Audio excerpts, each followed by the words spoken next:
L'association des commerçants d'Aligre a été créée en juin 2012 pour reprendre la suite d'une association qui avait un petit peu périclité et qui n'existait plus depuis pas mal d'années, avec un premier objectif, et c'est toujours notre objectif d'ailleurs, de faire les illuminations de Noël.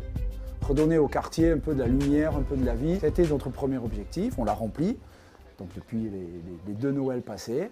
Et on a aujourd'hui une quarantaine d'adhérents qui nous font confiance et qui font confiance à l'association. L'offre commerciale du quartier s'articule autour de 3 axes, on va dire. Le premier axe, c'est le marché de rue, les forains, donc à 99% composés de fruits et légumes.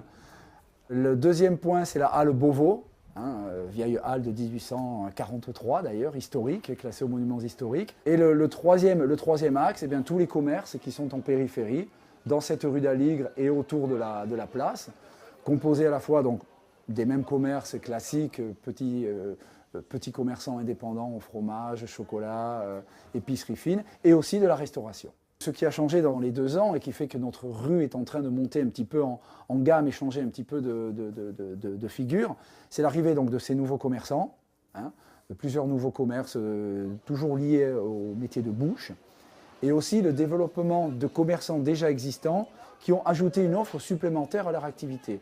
Je vais prendre l'exemple de notre voisin qui est en face, Christophe Dru, boucher, qui avant faisait de la boucherie et de la viande de très très grande qualité, qui a pu récupérer le local qui était à côté, qui l'a transformé en une étable à manger.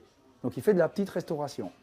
Deuxième exemple, le poissonnier, Paris Pêche, qui est un poissonnier extraordinaire où il y a foule tout le temps, qui a pu récupérer un autre poissonnier qui se trouve à l'angle de la rue et qui a transformé lui aussi son activité en ajoutant une restauration, une dégustation de fruits de mer.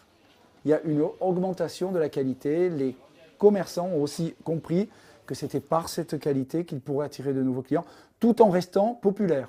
Populaire ne signifie pas absence de qualité.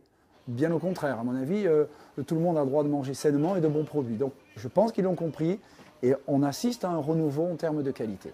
Alors en 2014, nous avons le projet, bien évidemment, de continuer nos illuminations, de renforcer cet aspect festif en le prolongeant dans la seconde partie et en fédérant des rues alentours pour être vraiment le quartier d'Aligre. Il n'y a pas que cette rue, mais il y a vraiment des rues alentours. Je pense que les exemples qu'on a donnés déjà depuis 2 ans vont pouvoir amener de nouveaux commerçants vers nous et qui auront cette envie d'illuminer et de rendre festif leur rue. On aurait aussi comme projet de créer peut-être une braderie ou alors de pouvoir mettre des étalages dans la rue, par exemple, 1 fois par trimestre. Donc ça va être l'objet peut-être de discussions, de négociations avec la mairie. Pourquoi pas un parcours parcours gastronomique. Pourquoi pas aussi, mais à réfléchir, un parcours en aveugle et dans tous les sens du terme, puisque l'hôpital des 15-20, qui est un hôpital ophtalmologique où il y a des centres spécialisés, on pourrait faire quelque chose ensemble, parcours en aveugle, parcours du goût. Voilà un petit peu les projets.